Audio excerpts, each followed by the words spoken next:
नालागढ़ के पीडब्ल्यूडी के rest house में सीनियर सिटीजन एवं पेंशनर्स एसोसिएशन द्वारा एक मासिक बैठक का आयोजन किया गया। बैठक में जहां पेंशनरों और सीनियर सिटीजनों को आ रही परेशानियों को लेकर विस्तार से चर्चा की गई, वहीं सरकार से बार बार मांगे रखने के बाद भी मांगे पूरी न होने को लेकर सरकार के खिलाफ रोष व्यक्त भी किया गया। और पेंशनरों ने कहा कि 2016 के बाद पेंशनरों का वेतनमान निर्धारित नहीं किया गया है और न ही एरियर दिया गया। रेवेन्यू व कई अन्य विभागों में एरियर डीए 3% अभी तक नहीं दिया गया है। सरकार द्वारा 8% 2022 जुलाई के बाद 2023 में केंद्र सरकार ने दिया है, वह भी डीए की प्रदेश सरकार ने घोषणा नहीं की है। एसोसिएशन की मासिक बैठक थी जिसमें आज पेंशनर की विभिन्न समस्याओं के बारे में चर्चा की गई।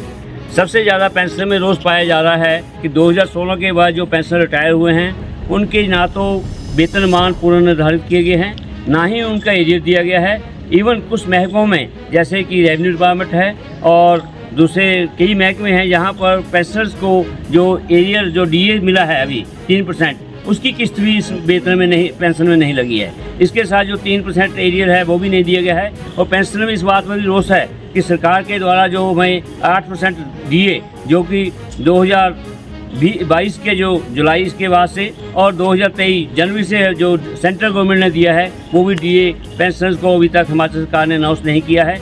इसी तरह से पेंशनर की भी मांग है कि जो पेंशनर का मेडिकल बिल है वो भी बकाया पड़े हुए हैं और मेडिकल के साथ साथ पेंशनर चाहते हैं कि कैशलेस सुविधा मेडिकल की दी जाए, यानी कि अस्पताल में हम जाएं और वहां पर जो निःशुल्क इलाज हो या निःशुल्क वहां से हमें दवाएं मिलें, कैशलेस जो है वो सिस्टम पेंशनर के लिए चलाया जाए। इसी तरह से नालागढ़ अस्पताल में ना तो रेडियोलॉजिस्ट का पद खाली पड़ा है, मेडिसिन का पद खाली पड़ा है, तो उन पदों को जल्द से जल्द भरा जाए।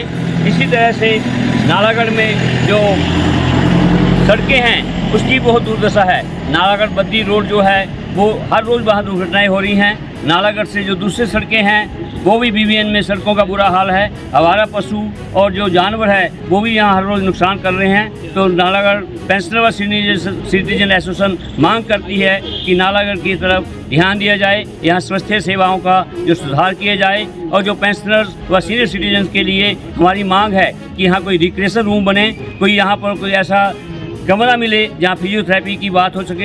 हमें एक भवन के लिए भी जो है 4 बिस्वा ज़मीन जो प्रशासन दे ताकि हम पेंशनर भवन निर्माण करके अपनी समस्याओं के बारे में बैठ सकें और आगे जो है उस पर योजनाओं पर हमारा जो स्वास्थ्य लाभ भी हो सके। यही आज पेंशनर्स की मांगों में डिस्कस किया गया।